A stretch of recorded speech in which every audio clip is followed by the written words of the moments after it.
next 10 to 15 minutes, I would like to address some issues on hepatitis so that there is a general awareness about the topic.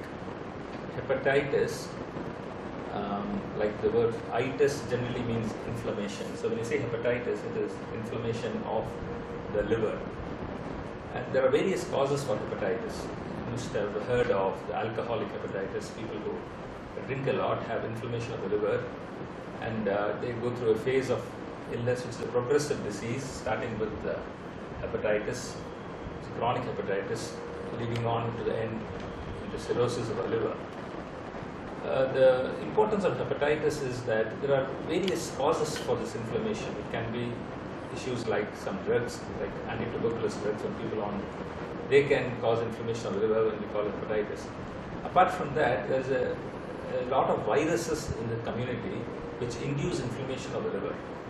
What you need to remember is that all these viruses are not very serious. Many of them may have an illness for about a week or 10 days.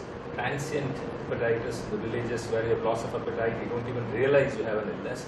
There's some vomiting, nausea, loss of appetite. And in about a week or so, you get back to normal and the virus passes off. And then the good thing is the hepatitis A and E, which are waterborne in nature, which spread in communities, are self-limiting, and once the illness goes away, you get an immunity.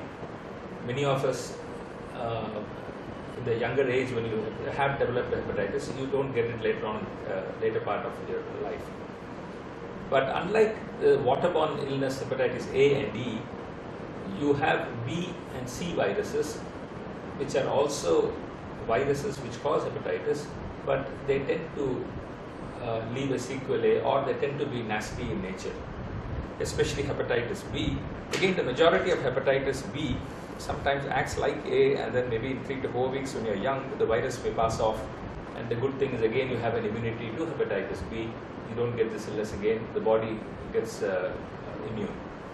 But in a minority of proportions who have acute hepatitis B, it can be an acute illness where the jaundice keeps on increasing, and then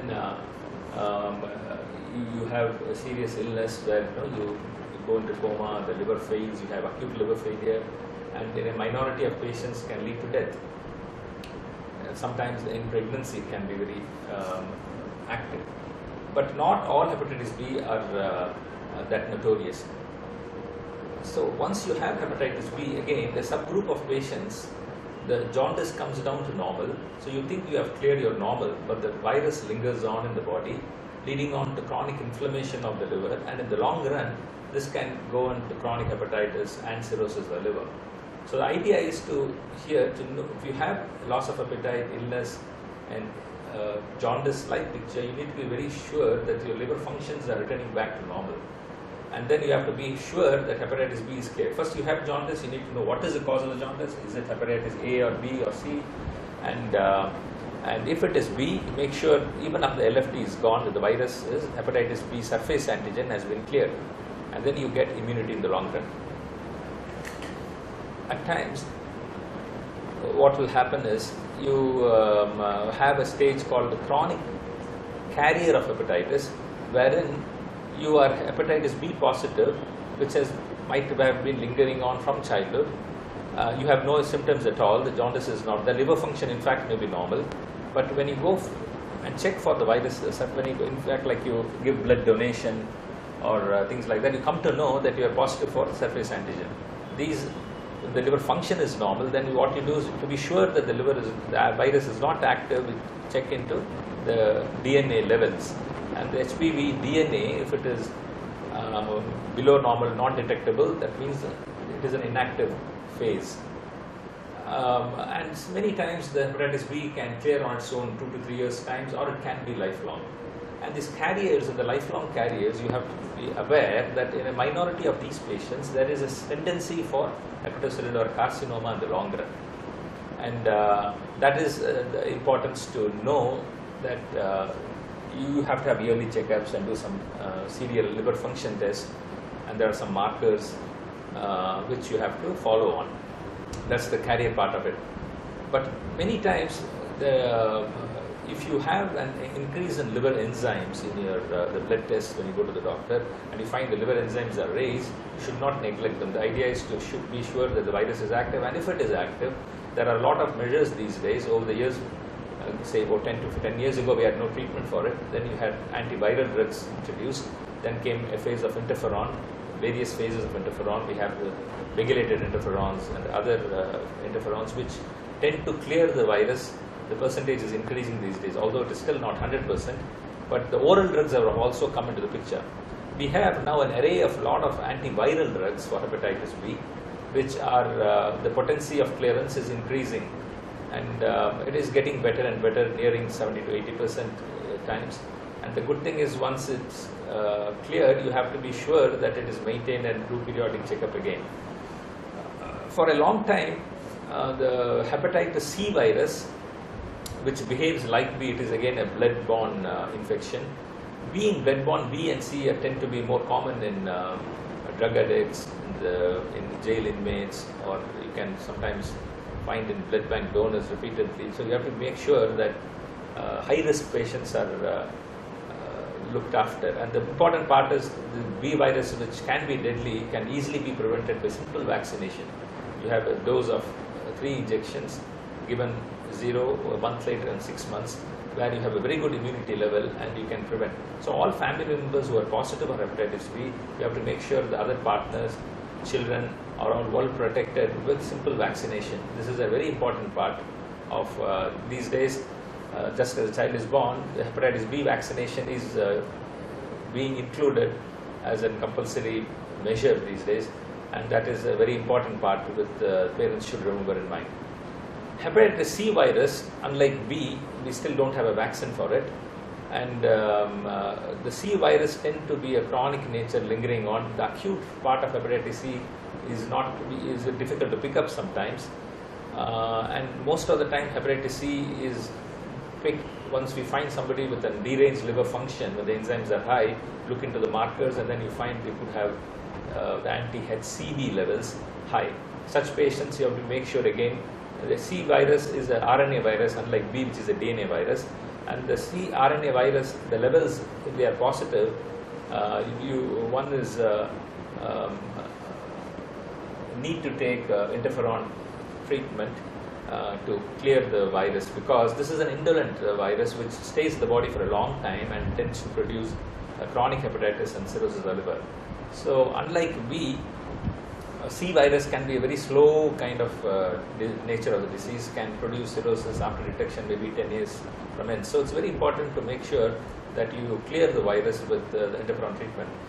Recent days, if you are aware of the developments, you will notice that there is a big leap of change in management of hepatitis C, where suddenly you have an array of lot of antiviral drugs. Many of them are still not marketed, but the very good thing is the research shows that you can clear the virus within 2 to 3 months, and it can be almost as good as cured. For B, you can still not say that you are cured of the virus, because it can linger on in the liver parenchyma, the Lee levels, and it can resurface any time to produce activity. Unlike that, C, what we have noticed now, can be easily be eradicated, and there is a scenario where you will find hepatitis C can be eradicated looking at the potency levels of the newer drugs which are going to come up in recent days. That's the good thing about hepatitis C virus. The thing to remember is we don't have a vaccination still for it, and you have to take measures to prevent spread of hepatitis C, noting that this is a blood-borne thing, so you have to make sure that the needles are disposed, and all blood banks are nowadays checked for B and C virus, so that you can prevent this blood-borne transmission. The other important thing is these hepatitis B and C viruses, patients who have are prone for hepatocellular carcinoma in the long run. So that is an important point again to remember, that you have the marker levels checked maybe once in a year. Look for ultrasound scan. If you find a liver mass, you have to follow that up. And hepatocellular carcinoma can be prevented. If you look at the history, you will notice Taiwan was the first country where there was a great level of awareness for vaccination, where at once upon a time you find hepatocellular carcinoma was rampant in Taiwan, which is almost negligent now thanks to the pioneering work of vaccination taken up in Taiwan in a big way. and the numbers have come down drastically. So that's pointed to show that these viruses, which later on produce hepatocellular carcinoma, their load can be decreased. Which you are aware of this illness, vaccination is taken, and prompt measures for treatment are taken. The hepatitis E virus and A virus, like I said before, are very transient in nature, generally don't cause much of a problem.